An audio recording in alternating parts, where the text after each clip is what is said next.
Tere! Mul on väga hea meel, et olete läbi videosilla jõudnud Kaitseressursside Ametisse.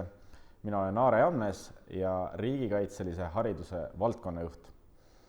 Teemaks on täna siis teie järgmine või vähemalt paljude noorte järgmine peatus ja see on ajateenistus. Miks üldse on Eestis ajateenistus? Ajateenistust oleme Eestis juba läbi viinud 90ndate algusest ja meie kui väikse riigina tahame ennast kaitsta ja ühiskonnana tunda, et oleme kaitstud, siis iseseisvumisest peale oleme tegelikult rajanud oma riigikaitse reservväele.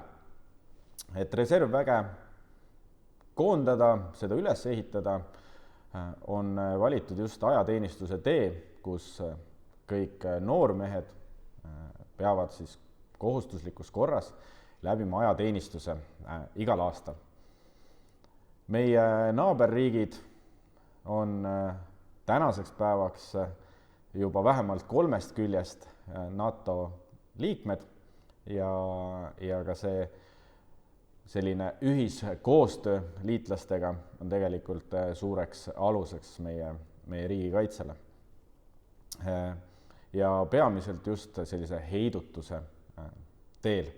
Et väikestel riikidel üldiselt suureks professionaalseks armeeks lihtsalt ressurssi ei jagu ning kindlasti paljud, kes vähemalt sellel nädalal on juba Eesti peal liikunud või uudiseid lugenud, siis täna on meil suure õppuse SEAL raames ligi 16 000 siis meest ja naist harjutamas, kuidas riiki koos liitlastega kaitsta.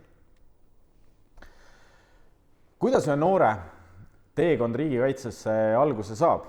Nagu eelpool mainitud, siis kõik poisid, kui nad saavad 17, läheb nende mailboxi üks kiri just siit samast Kaitseressursside Ametist ja nad saavad omale infoks, et olete võetud nüüd kutsealusena arvele.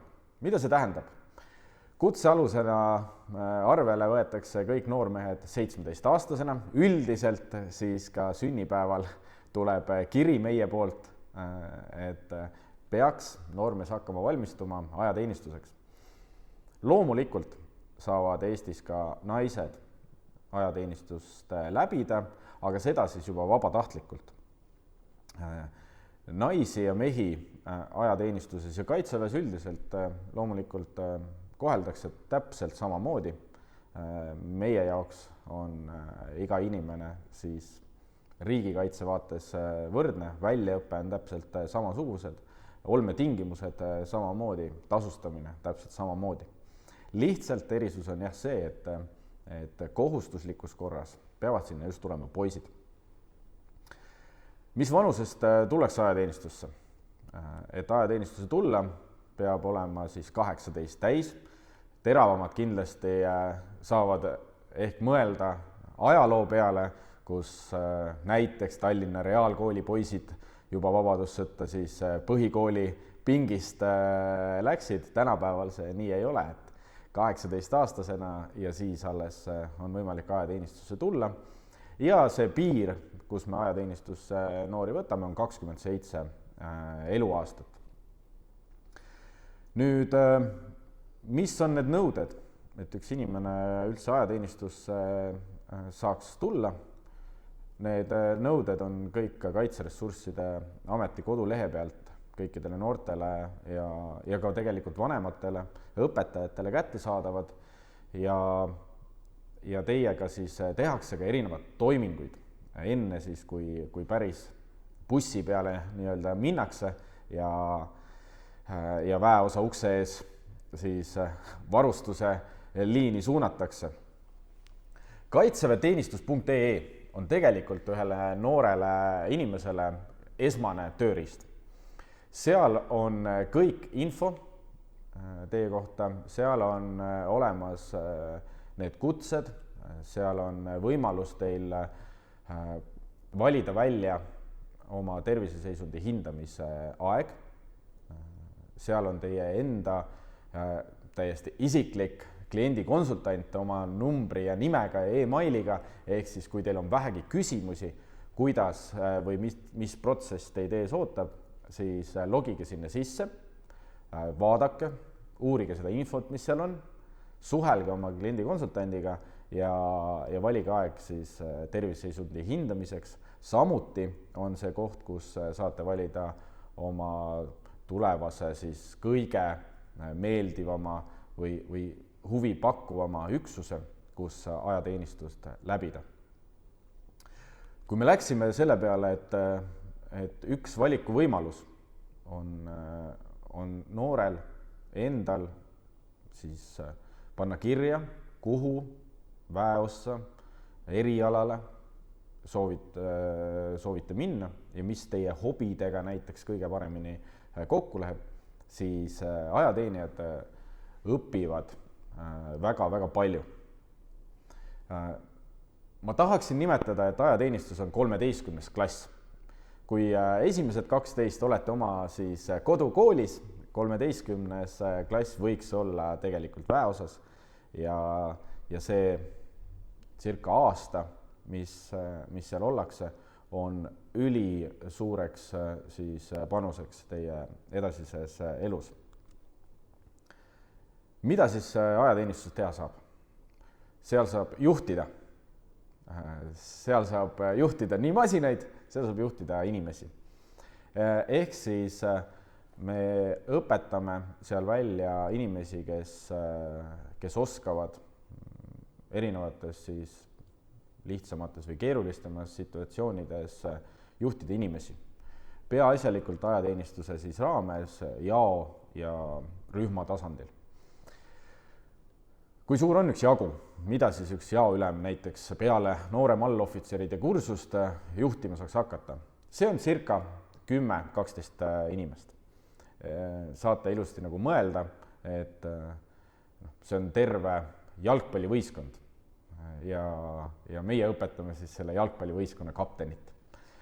Teiseks, kõige võib-olla sellise motiveeritumad juhikandidaadid suunatakse rühmaülema kursustele, kus juba ajateenistuse raames õpetame välja ohvitsere või siis tulevasi ohvitsere. Ja seal juba juhitakse tervet rühma. Rühmas suurusjärgus siis 30, võib-olla rohkem inimest.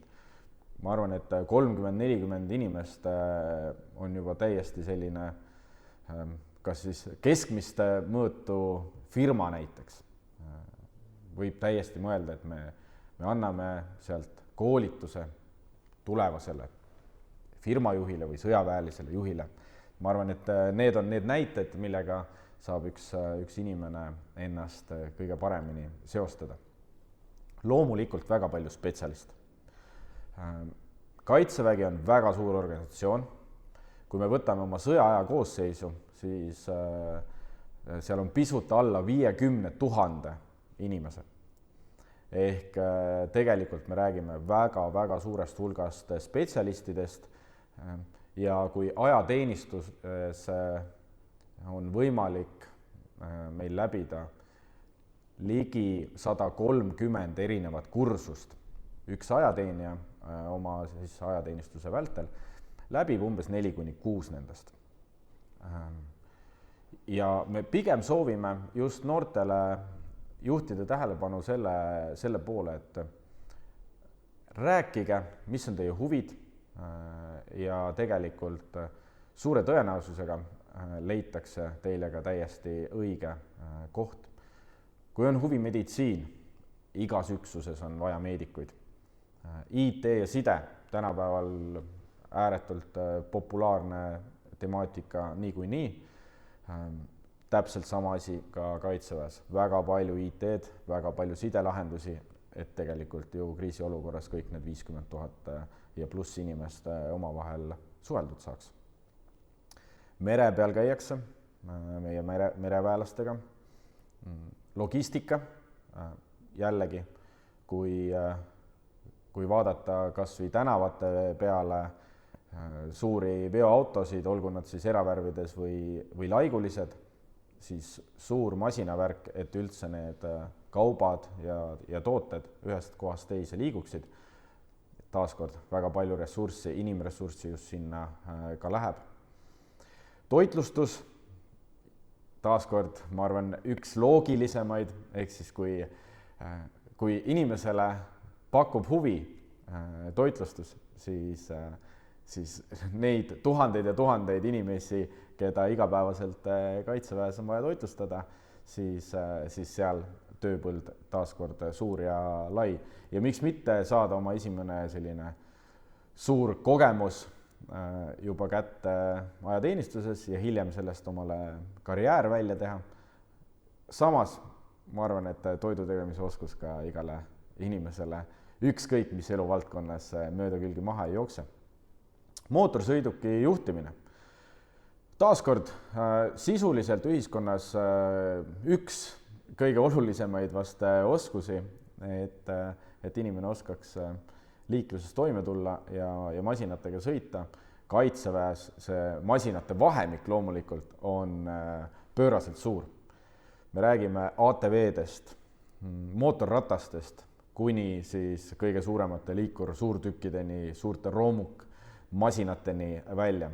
Seda kõike on vaja esiteks juhtida, remontida, arendada, nii et need teemad on samuti seal alati sees.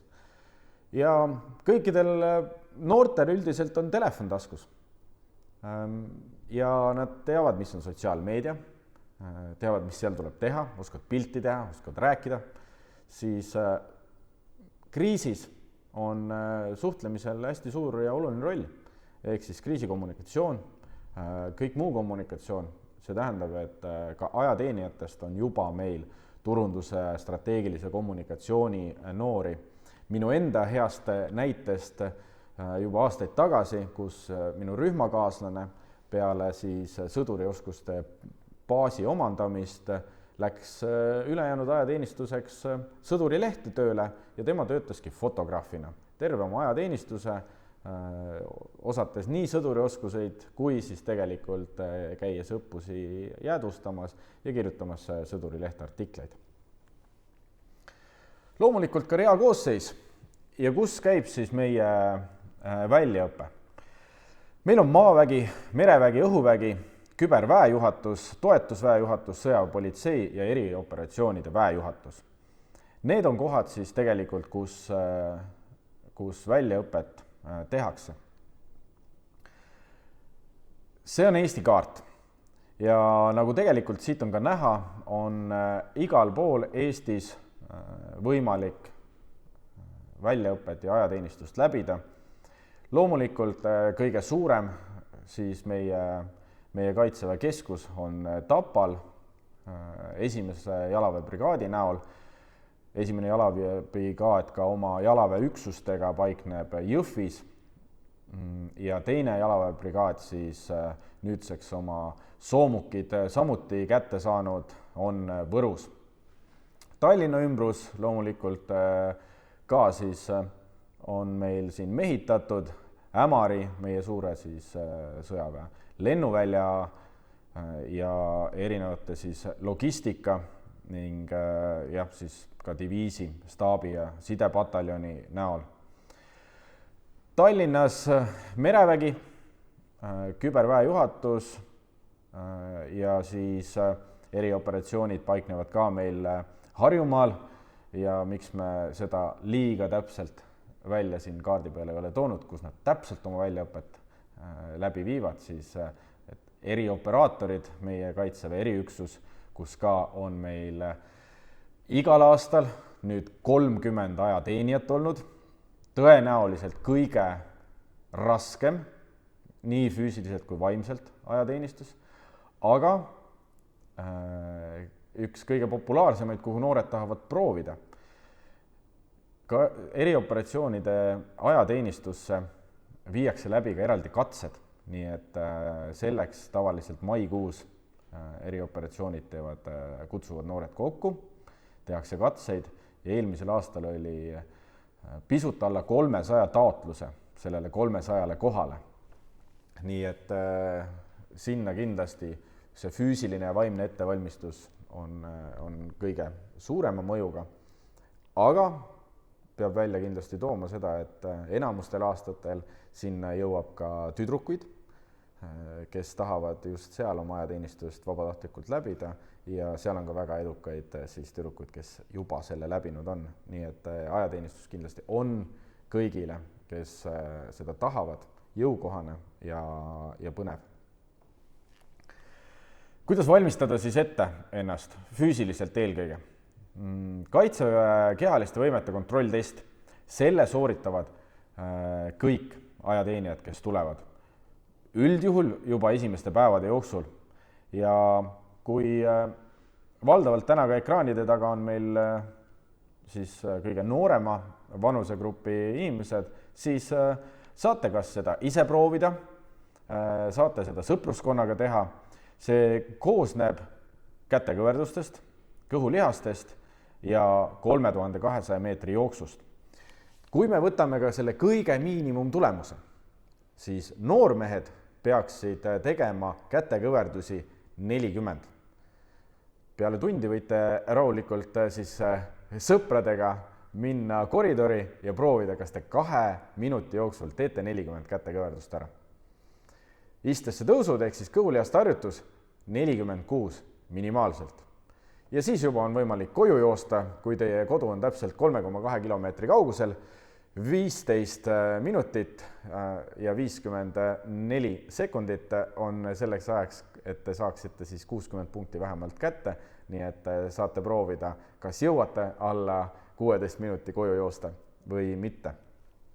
Naistel pisut lihtsamad, siis vähemalt kätekõverduste osa ja jooksu osa ka, aga ma arvan, et tüdrukud kindlasti ei peaks ka kuidagi füüsiliselt alla jääma. Ma arvan, et natuke sporti ja taaskord kõikidele tehtav.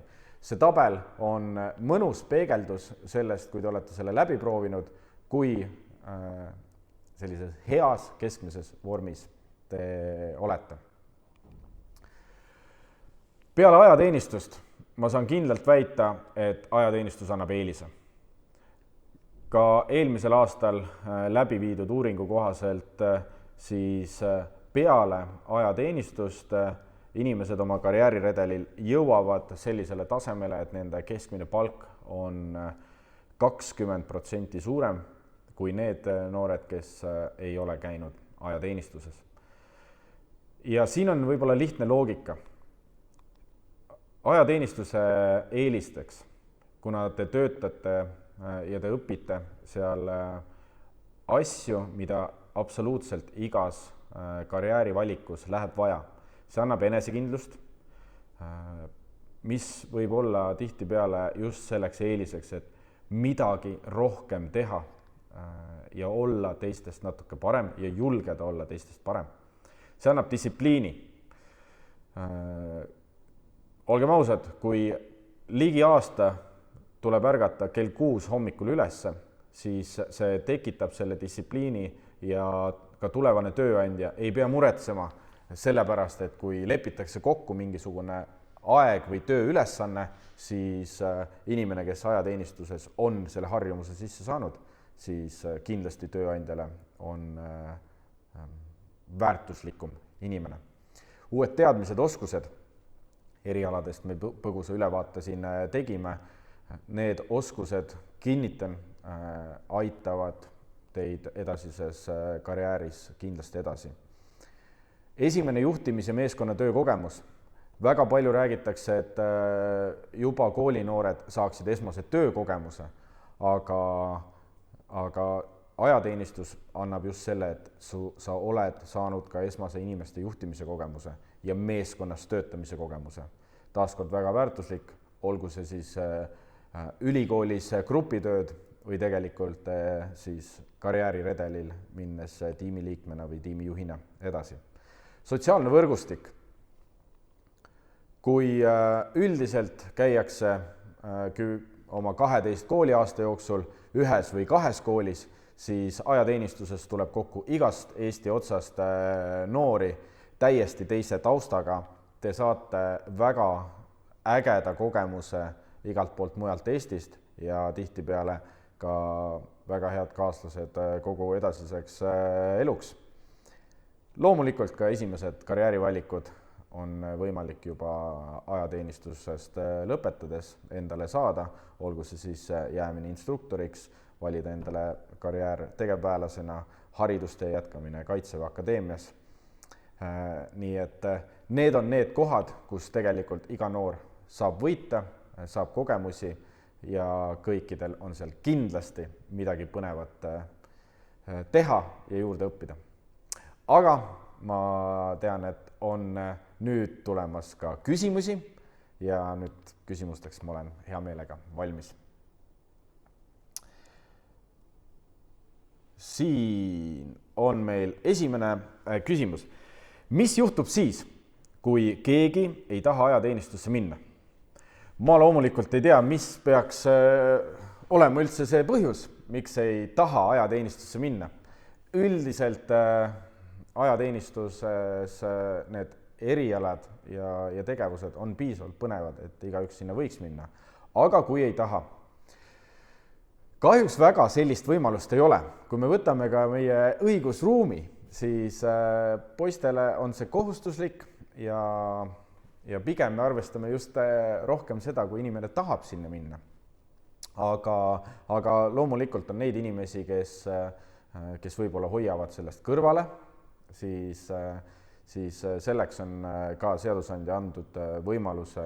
Esiteks eelkõige me proovime selle inimese üles otsida, sama kliendikonsultant suhtleb temaga, aga need hilisemad variandid on tõesti erinevad trahvid, ka tulevikus siis näiteks juhilubade peatamine ja kõik selline. See ei ole alati ju loomulikult esimene valik. Esimene valik on see, et inimene jõuaks ajateenistusse ja ma pean tunnistama, et igal aastal selline põiklemine ajateenistusest ära, see ei ole populaarne, need on harvad juhud, aga pigem on koht, miks ajateenistusse jõuta, vaimne ja füüsiline tervis, ehk terviseseisundi hindamiseks, kus arstid lihtsalt otsustavad, et see inimene ei saa minna ajateenistusse. Kui palju ajateenistus paneb reaalselt proovile füüsilise ja vaimse tervise? Kindlasti paneb. Üks asi on see, et noored on harjunud võib-olla ainult seljakotti kandma, aga füüsilise siis sellise proovile panemise on juba see, et kui me võtame täisvarustuse selga, mis on 20-30 kilo juures, siis loomulikult see paneb ka füüsiliselt siis inimese proovile. Aga ajateenistus on üles ehitatud sellise järk-järgulise koormusega, ehk siis kindlasti ei panda teisel päeval täisvarustuses kümneid ja kümneid kilomeetreid läbima. Aga ajateenistuse, ütleme, keskfaasis kindlasti, kui see treenitus on juba sellel tasemel, siis läbitakse ka pikemaid distantse füüsiliselt raskemates olukordades. Kuidas ta vaimsuse paneb proovile? Kindlasti. Ma arvan, et meil ei ole liiga palju noori, kes on oma eelneva 18 aasta jooksul näiteks 10 võõra inimesega jaganud ühte tuba. Inimeste vahelised sellised läbisaamised, proovid, kindlasti see vaimsust mõjutab, aga selleks meil ongi välja õppinud rühmaülemad, rühmavanemad, tegevväelased, kellega saab rääkida ja üldiselt inimesed harjuvad väga hästi selle keskkonnaga ära ja kõik need noored on täpselt samas olukorras ju. Ja seda tehakse koos. Enamused on kindlasti ka klassis saanud ju selle kogemuse, et tegelikult kui koos teha, isegi kui on raske, on põnev. Mida annab ajateenistus tüdrukutele? Suurepärane küsimus. Annab täpselt sama palju asju nagu poistele. Ehk siis annab enesekindlust, annab oskusi ja tütar lapsena tuled ajateenistuses ära ja sul on näiteks veoauto juhtimise õigus. No ma arvan, et ka naissoost siis isikute hulgas see on päris suur eelis, nii et ta annab hea vormi, ta annab distsipliini, ta annab täpselt samad asjad, nagu ta annab poistele. Nii et ja kui praegult kõik need eelised kohustuslikus korras on poistele, ma arvan, et need tüdrukud, kes selle läbivad, on ka täiesti siis õigustatult selle eelise edasiseks eluks välja teeninud. Võtame ühe küsimuse veel. Mida mina ajateenistuses õppisin? Ma õppisin erialaselt, kui äge on näiteks vaadata, et kui on sinu ees suur betoonist majasein, siis kui äge on sinna majaseina lõhkeainega suur auk teha. See oli tõesti hästi kihvt, aga loomulikult mina just valisin selle inimeste juhtimise tee jaoülemana, ehk siis mulle meeldis oma tiimi juhtida, mulle meeldis oma tiimi eest hoolitseda ja ka nüüd oma tulevases karjääris ma olen saanud oma tiimi siin haridusvaldkonda valida, nendega igapäevaselt tööd teha ja see võrgustik, mis ma ajateenistusest sain, tegelikult toetab mind igapäevaselt ja ühe oma hea siis teenistuskaaslasega, kes tänaseks päevaks on ühe riigigümnaasiumi direktor, just eile alles rääkisin ja küsisin, kuidas ta lõpustel läheb.